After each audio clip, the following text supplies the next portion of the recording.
Hello everyone, welcome to Grammarly hacks by Kavita. आज की इस वीडियो में हम डिस्कस करेंगे question based on topic clauses. Topic मैंने ऑलरेडी अपलोड कर रखा हुआ है, पहले तो आप जाकर टॉपिक को ज़रूर देखें और उसके बाद आप डायरेक्ट क्वेश्चन करने के लिए आएँ। और मैंने आपको पहले ही बता दिया है कि जेके एसएसबी के एग्जाम में इस टॉपिक से क्वेश्चन आपको देखने को मिलेंगे ही मिलेंगे। तो आज हम इसको प्रॉपर जेके एसएसबी के पैटर्न से ही क्वेश्चन को सॉल्व करेंगे।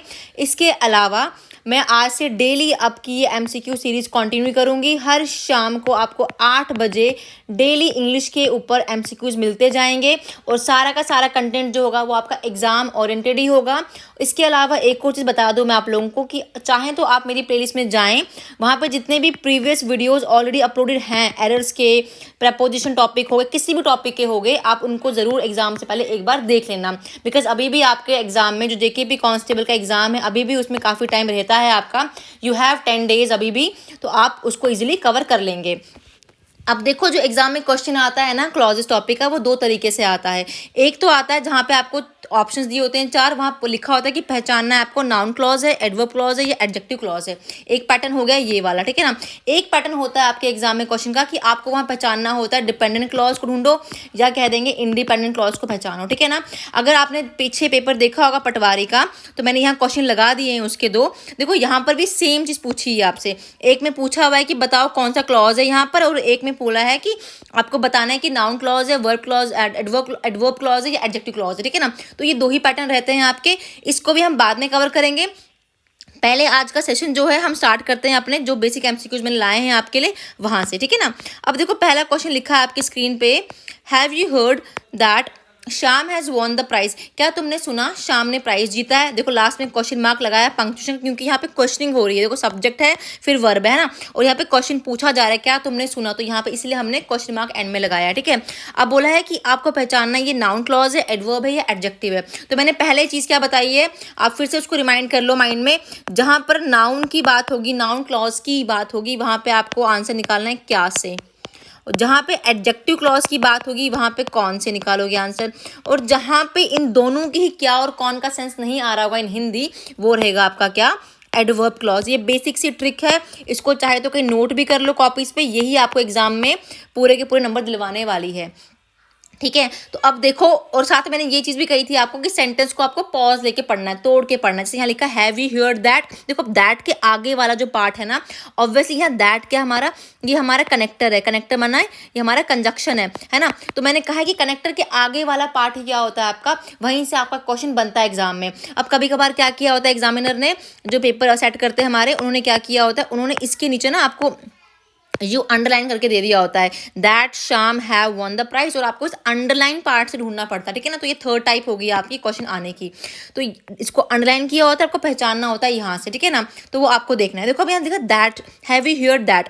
आपको इसको तोड़ो सेंटेंस को दो पार्ट में, एक हो गया हैव यू हियर्ड और एक हो गया that Shyam has won the prize. अब खुद से पूछो हैव यू हियर्ड क्या आ रहा नहीं यहाँ पे, क्या का सेंस, आपने क्या सुना कि शाम ने वोन किया प्राइस, है ना। तो जहाँ पे क्या आ गया वो हमारा कौन सा क्लॉज हो गया, वो हमारा हो गया नाउन क्लॉज। तो answer would B noun clause. I hope समझा पाई होंगी मैं आपको अच्छे से। नेक्स्ट क्वेश्चन है आपका, some people buy expensive cars simply because they can. यहाँ बोला है कुछ लोग एक्सपेंसिव कार को खरीद पाते हैं क्योंकि दे कैन। अब देखो बिकॉज यहाँ स्टार्ट है ना, मतलब ये कनेक्टर है आपका। अगर ये कनेक्टर है तो मतलब यहाँ से आगे वाले पार्ट में आपको एग्जाम में पूछा गया कि एरर बताओ। अगर तो कहीं अंडरलाइन करके दे रखा होता है एग्जाम में, फिर तो ईजी हो जाता है ना ढूंढना हमारे लिए। लेकिन कभी कभार अंडरलाइन नहीं किया होता है और आप खुद से पहचानना होता है किस पार्ट में ढूंढना है। तो जहाँ से आपका कनेक्टर स्टार्ट हो गया, मान के चलो वहाँ से आपको ढूंढना पड़ता है क्या, कि हमारा कौन सा क्लॉज है, ठीक है। अब देखो बिकॉज लिखा हुआ है यहाँ पे, और मैंने ये चीज़ पहले ही बता दी आपको, जहाँ पर बिकॉज हो लिखा आपको या सिंस दिया हो लिखा आपको, या जहाँ पे कॉन्ट्रास्ट की बात की हो, दो कॉन्ट्रास्टिंग स्टेटमेंट की, या कंडीशंस की बात की हो ना, ये सारे के सारे हमारे एडवर्ब क्लॉज में आ जाते हैं। और ऐसे भी जहाँ पर ये आपका कौन और क्या से आंसर नहीं आ रहा होगा, वो भी हमारा किस में आता है, एडवर्ब क्लॉज में ही आता है। तो देख लो, some people buy expensive car, simply क्या, नहीं आंसर आ रहा हमारा, नहीं आ रहा ना। कौन या किसी लोगों की बात तो नहीं की, नहीं आ रहा, तो बच गया। तो हमारा क्या बचा, ऐसे भी हमारा क्या बचा, ये एडवर्ब क्लॉज बन गया। तो answer would be adverb clause. Next question है, many people hope that Canada can resolve its economic problem. बहुत सारे पीपल सोचते हैं, क्या सोचते हैं कि कनाडा कैन रिजॉल्व, कनाडा अपनी इकोनॉमिक प्रॉब्लम को रिजॉल्व कर सकता है। देखो दैट से स्टार्ट हो गया, मतलब आपको इस पार्ट को देखना है और बताना है कि कौन सा क्लॉज है यहाँ पे।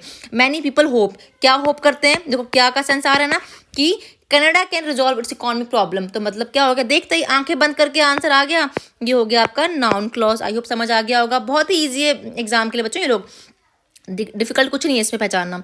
नेक्स्ट है the banker needs to know what they should do. Bankers को जानना चाहिए कि उन्हें क्या करना है। देखो वर्ड से आगे वाला पार्ट हो गया ना, तो ये हमारा यहाँ से हमें अपना बनाना है आंसर। तो देख लो, बैंकर नीड्स टू नो, क्या क्या जानना चाहते हैं, क्या का आंसर आएगा कि they should, what they should do, तो क्या वाला हमारा ऐसे भी कौन सा होता है, क्या वाला इज नाउन क्लॉज।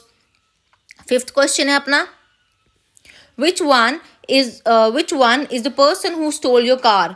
कौन सा वो इंसान है जिसने तुम्हारी कार स्टोल की। देखो हु आ गया यहाँ पे, हु हमारा रिलेटिव प्रनाउन है, तो इसके आगे वाला ये ऐसे भी कनेक्टर का काम कर रहा है। यहाँ पे मैंने कहा था कि एडजेक्टिव्स में हमारे रिलेटिव प्रनाउंस भी आते हैं जो काम करते हैं हमारे कनेक्टर्स का, तो ऐसे भी ये देख के एडजेक्टिव क्लॉज है। अगर ऐसे समझ नहीं आ रहा तो इसको तोड़ के पढ़ो फिर से। Which one is the person, कौन है वो, है ना, कौन, कौन का सेंस आ रहा है ना, जिसने स्टोल की, जिसने चुराई कार, वो कौन है, तो इसका सेंस आ रहा है। इट मीन्स हमारा कौन सा क्लॉज हो गया, ये हमारा हो गया adjective clause. Now sixth question है आपका, Canada might give up it's marketing boards if the European community gives up it's grain subsidies. अब देख लो, आपको यहाँ पे ही बताना है कि कौन सा आपका एरर है। तो यहाँ पे इफ यूज किया है कंजक्शन के तौर पे, तो इफ जो हमारा यहाँ पे है वो हमारा काम करता है एडवर्ब का। ऐसे भी यहाँ पर कौन और क्या से हमारा आंसर नहीं आ रहा है, तो बचा कौन सा हमारा एडवर्ब क्लॉज। समझ लो जहाँ पे कौन क्या नहीं आ रहा है वो ऐसे भी एडवर्ब क्लॉज है, एग्जाम में दिमाग लगाना नहीं ज़्यादा इससे, ये हो गया एडवर्ब क्लॉज आपका।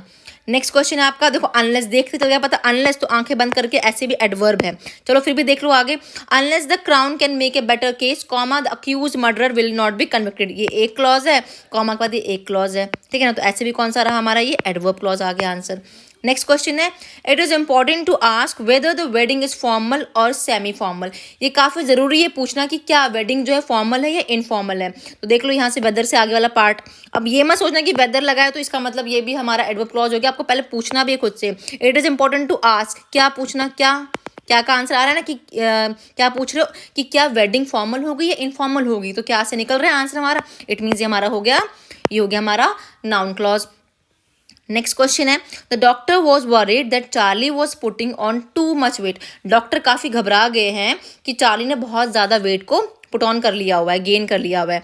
अब देख लो इसमें, अब क्वेश्चन में देखो क्या लिखा है आंसर्स में इसके, the underline part is an independent clause. अब अंडरलाइन पार्ट तो हमें किया नहीं हुआ है, लेकिन हम खुद का दिमाग लगाएंगे और दैट के आगे वाला पार्ट जो हमारा ये क्या है, अंडरलाइन हो जाएगा। क्यों, क्योंकि दैट के हमारा कनेक्टर है और कनेक्टर से आगे वाला पार्ट क्या होता है हमारा, जहाँ से हमें अपना एरर फाइंड करना होता है।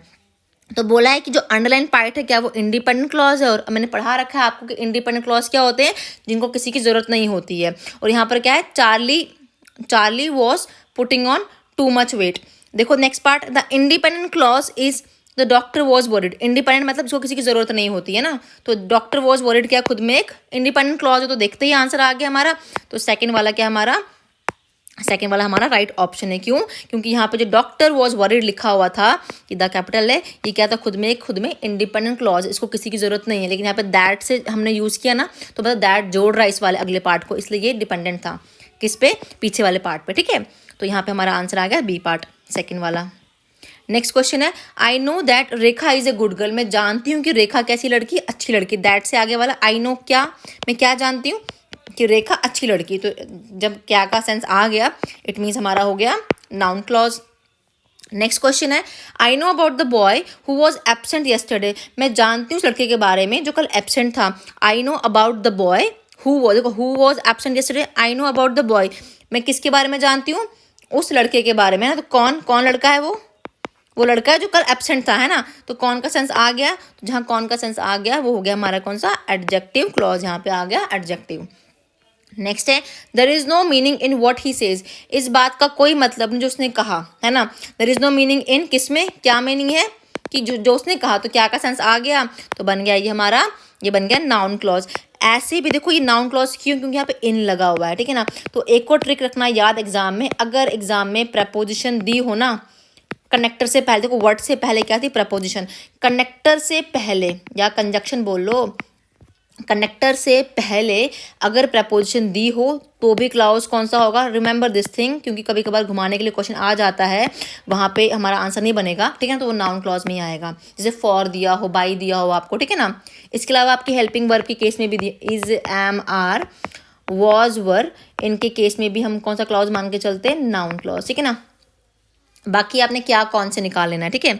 नेक्स्ट क्वेश्चन क्या है, select the option that best describe the use of clause in the sentence. आपको एक ऑप्शन को चूज करना है जो बेस्ट डिस्क्राइब करता है क्लॉज के यूज को। लिखा है Miss Priya is starting to make a difference, comma, दो, comma, and Charlie is starting to make some progress. देखो Miss Priya is starting to make a difference है ना, एक पार्ट है, देन कॉमा लगाया है, दो लगाया है, दो के बाद में फिर पॉज लिया, और इस देखो इस एंड से पहले हमने कॉमा लगाया। तो किसी के बच्चे का डाउट था कि एंड आता है या नहीं आता, तो आ सकता है, डिपेंड करता है, ठीक है ना। अब देख लो इसके बाद पार्ट्स क्या दे रखे हैं, the sentence has one independent clause. बोला है कि सेंटेंस के पास केवल एक इंडिपेंडेंट क्लॉज है। द क्लॉज फॉलोइंग, दो, दो के बाद जो क्लॉज आ रहा है वो क्या है, डिपेंडेंट क्लॉज है। The sentence has two independent, इस सेंटेंस के पास दो इंडिपेंडेंट क्लॉज है। तो देखो यहाँ miss Priya is starting to make a difference, ये एक खुद में क्लॉज है कि जो प्रिया है वो चाहती है खुद से एक डिफरेंस क्रिएट करना, तो ये खुद में कैसा क्लॉज है, इंडिपेंडेंट क्लॉज है, ठीक है ना।